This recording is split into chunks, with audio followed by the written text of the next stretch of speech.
আপনারা খাবে ডেলে দেই আমি নমাজ পড়ি। So hello everyone, welcome back to my our brand new video. আজ আমরা চলে এসেছি পটুয়াখালী জেলার সাব্বির ভাইয়ের সেই বিখ্যাত রং চাটি খাওয়ার জন্য। তাছাড়া এই ভিডিওটির মধ্যে তোমাদের সাথে আমি এমন কিছু প্রাণীর সাথে পরিচয় করিয়ে দেবো যাদের সাথে পরিচয় হওয়ার পরে তোমরা নিজেরাই বলে উঠবে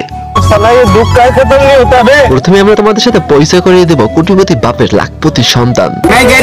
কি কমু ভাই, দুঃখের কথা কইতে গেলে কান্দ নাই। যাই হোক, আমরা আজকের মতো এলিয়েনের বাচ্চাদের টপিকটা সাইডে রাখি। প্রথমে আমরা তোমাদের সাথে সাব্বির ভাইয়ের দোকানের ইন্ট্রোডাকশনটা সেরে ফেলি। তোমরা যদি সাব্বিরের দোকানে আসো তাহলে কিন্তু তোমরা নানান ধরনের ইউনিক খাবার পেয়ে যাবে। তার মধ্যে সব থেকে স্পেশাল রয়েছে সাব্বিরের নিজে হাতে বানানো রং চা। এছাড়া তোমরা যদি নর্মাল চা খেতে চাও তাহলে তোমাদের জন্য রয়েছে দুধ চা, মালাই চা, সল্ট টি, সুগার টি, নন সুগার টি। তাছাড়া তোমার জন্য আরো স্পেশাল রয়েছে হট কপি, কোল্ড কপি।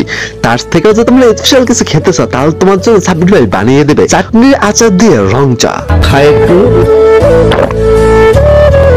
আপনারা খাবে ডেলে দেই আমি নমাজ পড়ি।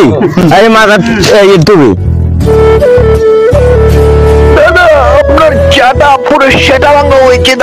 আরে দাদা, ছাপড়ির দোকানে এসে রং চার সাথে ব্যঞ্জন পাওয়া যায় না, ছাপড়ির দোকানে রং চার সাথে গোল্লিপ পাওয়া যায়।